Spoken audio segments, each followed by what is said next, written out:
ये एक मिसाइल का इंटरनल स्ट्रक्चर है। क्या आपको पता है कि इस इतने बड़े मिसाइल में बारूदी मवाद यानी कि वो हिस्सा जो कि फटता है वो सिर्फ इतना सा होता है। तो बाकी हिस्सा क्या काम करता है? मैंने पाकिस्तानी मिसाइल्स की स्टडी के दौरान ये जाना कि मिसाइल्स की बेसिक मालूमात बहुत ही कम मौजूद हैं। तो आइडिया आया है कि क्यों ना पहले एक मिसाइल पर वीडियो बनाई जाए ताकि मिसाइल की बेसिक्स, उसकी क्लासिफिकेशन, टाइप्स पता लगें और फिर नेक्स्ट वीडियो में कुछ मशहूर मिसाइल्स को डिस्कस किया जाए। इस वीडियो में आप जानेंगे कि मिसाइल्स क्या होते हैं, कितने टाइप्स के होते हैं, इनका स्ट्रक्चर कैसा होता है एंड देन हम अगली वीडियोस में जानेंगे कि पाकिस्तान के मिसाइल्स कितने पावरफुल हैं और पाकिस्तान ने अभी तक आईसीबीएम क्यों नहीं बनाया। ये आईसीबीएम बहुत ही कमाल की चीज होते हैं, इसलिए वीडियो आखिर तक देखें कि ये आईसीबीएम क्या होते हैं और क्यों इंपॉर्टेंट हैं। This is Gauhar Ali Rizvi and you are on my channel.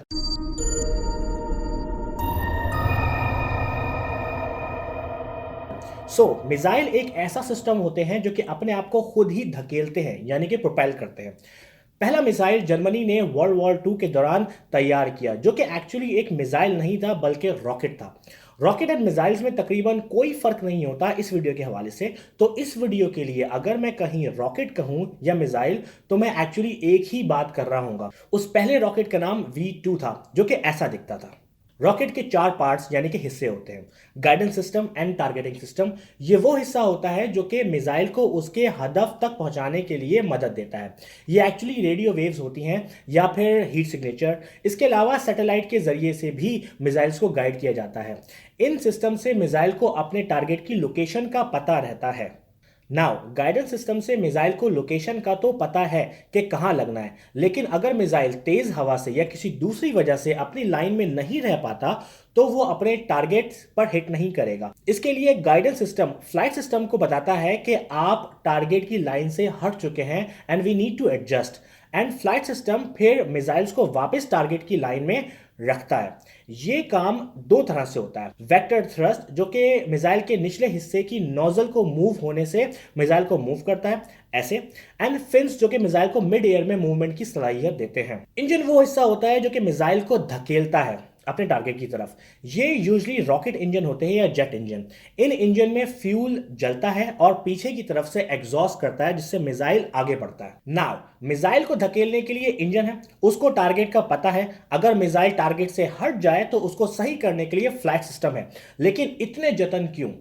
Warheads के लिए यानी कि बारूदी मवाद के लिए। ये तीनों system, engine, flight system and guidance वगैरह, मेनली बारूदी मवाद को टारगेट तक पहुंचाने में मदद देते हैं।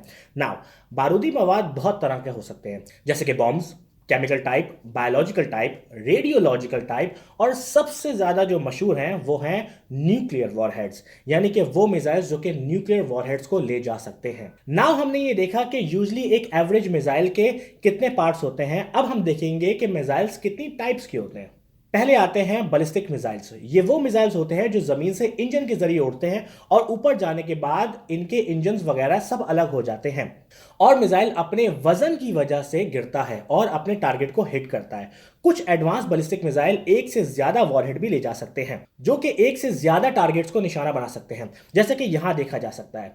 बैलिस्टिक मिसाइल्स की एक और टाइप आईसीबीएम कहलाती है जिसके बारे में हम वीडियो के आखिर में जानेंगे। एक और कैटेगरी कहलाती है क्रूज मिसाइल। ये मेनली गाइडेड मिसाइल होते हैं और ऑलमोस्ट कांस्टेंट स्पीड से चलते हैं।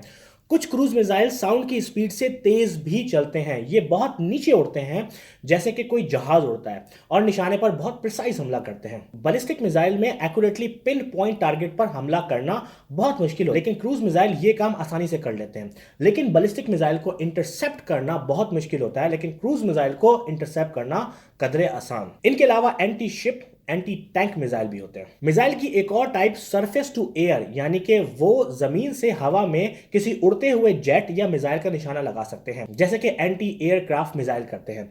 कुछ सरफेस टू एयर मिसाइल वो होते हैं जो आने वाले मिसाइल्स को निशाना बनाते हैं, इनको एंटी बैलिस्टिक मिसाइल कहते हैं। ऐसे ही एक और type air to air missile की होती है जो कि किसी जेट से दूसरे जेट को निशाना बना सकते हैं।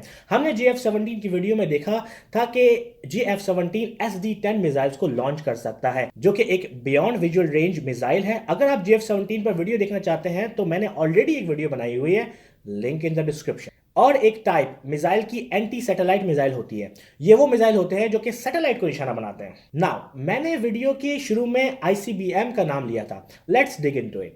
एक्चुअली ये बैलिस्टिक मिसाइल ही होते हैं, लेकिन ये बहुत लॉन्ग रेंज होते हैं। आईसीबीएम का मतलब होता है इंटर कॉन्टिनेंटल बैलिस्टिक मिसाइल, यानी कि वो मिसाइल जो कि एक बर्रे आजम से दूसरे बर्रे आजम तक निशाना लगा सकते हैं। ये कम से कम 5,500 किलोमीटर की रेंज रखते हैं और ज़्यादा से ज़्यादा 13,000 किलोमीटर की रेंज।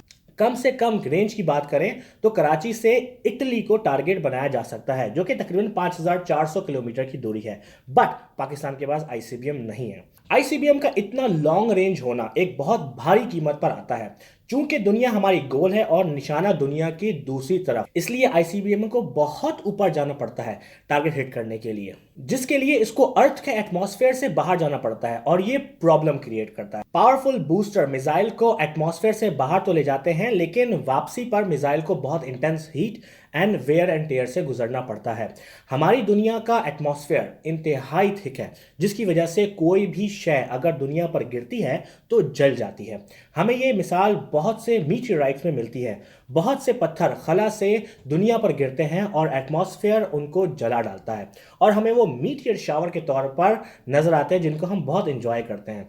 लेकिन आईसीबीएम को ऐसे बनाया जाता है कि वो री एंट्री के वक्त अपनी इंटीग्रिटी बरकरार रखें। लॉन्ग रेंज होने की वजह से आईसीबीएम को बहुत फ्यूल चाहिए होता है, और ज्यादा फ्यूल का मतलब है कि ज्यादा वेट, जिसका मतलब होता है कि मिसाइल की रेंज कम। इसलिए बहुत एडवांस इंजीनियरिंग की जरूरत होती है एक आईसीबीएम को बनाने के लिए। आईसीबीएम एक बहुत खतरनाक हथियार तस्वुर किए जाते हैं, और जो मुल्क इसको पजेस करते हैं उनको बहुत स्ट्रॉन्ग करते हैं। जिन जिन ममालिक के पास आईसीबीएम्स हैं उनमें Russia, India, America, China, France, Israel, north Korea वगैरह शामिल हैं। होप कि आपको ये वीडियो पसंद आई हो।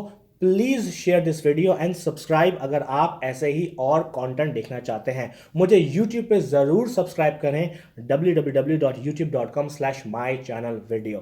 नेक्स्ट वीडियो में मैं डिस्कस करूंगा पाकिस्तान के मिसाइल्स एंड उनकी डेवलपमेंट एंड उनकी स्ट्रेंथ के बारे में। See you in the next video.